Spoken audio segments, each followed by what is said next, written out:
SC ST ఉప ప్రణాళిక నిధుల వినియోగంపై అధ్యయనానికి ఏర్పాటైన మంత్రివర్గ ఉపసంఘం ఇవాళ తుది నివేదిక ప్రభుత్వానికి సమర్పించనుంది. నిధులు సక్రమంగా వినియోగించుకునేందుకు ఓ ప్రత్యేక సాధికార సంస్థను ఏర్పాటు చేయాలని సూచించినట్లు సమాచారం. ఉప ప్రణాళికకు చట్టబద్ధత కల్పించేందుకు ప్రత్యేకంగా అసెంబ్లీ సమావేశాలు ఏర్పాటు చేయాలని సూచించినట్లు తెలుస్తోంది. ఎస్సీ ఎస్టీ ఉప ప్రణాళిక నిధులు సక్రమ అమలుపై రాష్ట్ర వ్యాప్తంగా పర్యటించి ఎన్నో సలహాలు సూచనలు స్వీకరించిన మంత్రివర్గ ఉపసంఘం నేడు ముఖ్యమంత్రికి తుది నివేదిక ఇవ్వనుంది.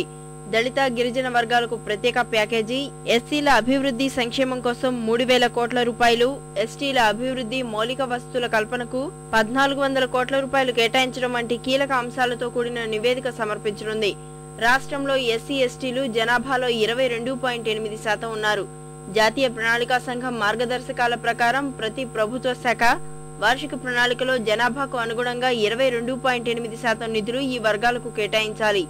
దీనినే ఉప ప్రణాళిక అంటారు. ఏళ్ల తరబడి ఈ దామాషాలో నిధులను ఖర్చు చేయడంలో ప్రభుత్వ శాఖలు తీవ్ర నిర్లక్ష్యం వహిస్తున్నాయన్న విమర్శలు వినిపిస్తున్నాయి. 2 దశాబ్దాలుగా దాదాపు 22,000 కోట్ల రూపాయల ఉప ప్రణాళిక నిధులు దారి మళ్లినట్లు ప్రభుత్వ వర్గాలే అంగీకరించాయి. దీనిపై పెద్ద ఎత్తున ఆందోళనలు వెల్లువెత్తడంతో స్పందించిన సర్కారు మంత్రివర్గ ఉపసంఘాన్ని ఏర్పాటు చేసింది.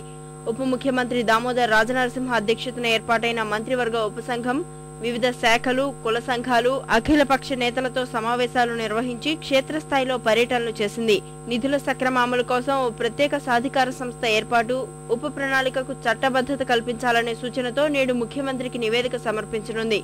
2011 జనాభా లెక్కల ప్రకారం రాష్ట్రంలో ఎస్సీ ఎస్టీల జనాభాకు అనుగుణంగా రాష్ట్ర ప్రణాళిక బడ్జెట్లో ప్రత్యేకంగా నిధులు కేటాయించాలన్నది కూడా ఓ ప్రధాన సిఫార్సుగా తెలుస్తోంది. ఆర్థిక సంవత్సరం ముగిసే నాటికి మిగిలిపోయిన నిధుల్ని ప్రత్యేక పద్దు కింద జమ చేసి నోడల్ ఏజెన్సీలకు అప్పగించాలని కూడా మంత్రివర్గ ఉపసంఘం సూచించినట్లు సమాచారం.